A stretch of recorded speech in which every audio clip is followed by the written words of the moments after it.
Hi, I want to speak with you for just a moment on finding the right pitch when leading a song. This will not be an in-depth study, but just touch on some basics. In order to understand these basics, I feel like you need to understand some other basics, so I have a little explaining to do. Of course, being able to read music helps tremendously if you don't already. I would recommend that you learn to read music, especially if you want to be a song leader. I was in the 6th grade when I started band. I had been singing since I was 1 year old, but didn't start learning music until I started playing trumpet that first year in band. The next year I switched to French horn, and I played horn throughout a year and a half of college.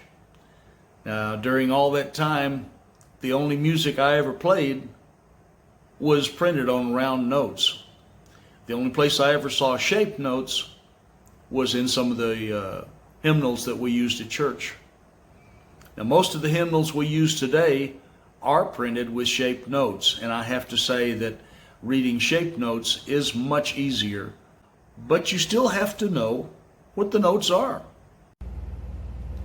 In the SATB music that we sing, soprano, alto, tenor, and bass, the soprano or lead and the alto sing the top 2 lines. The tenor and the bass sing the bottom 2. You'll notice there are different symbols at the beginning of each line or staff. A treble clef on the top and a bass clef on the bottom. But for our purposes, we're going to be dealing only with the treble clef. The top line, the top line here is the lead, and the second line down is the alto. So we're going to be dealing with the top line of the top staff, or the treble clef staff. If you look at a staff of music, there are 5 lines and 4 spaces. In the treble clef, the bottom space is an F. And going up, the spaces are F, A, C, E, face. The notes on the lines are E, G, B, D, and F. You can easily remember that if you can remember that every good boy does fine. These are different in the bass clef, but for our purposes, we'll be dealing only with the treble clef and the top line of notes written for the lead part. In the grade book that we use, you'll notice under each song number, there are some notations. This makes this whole thing much simpler. I've got a little more explaining to do in the maroon book that we use, but for this purpose here, D flat, A flat, sol, which means simply the song is in the key of D flat. D flat would be do. Do. It starts on an A flat, which is up here, and that is sol. Do, mi, sol. I was not in the garden. It's just that simple. It's all put out for you right there at the beginning.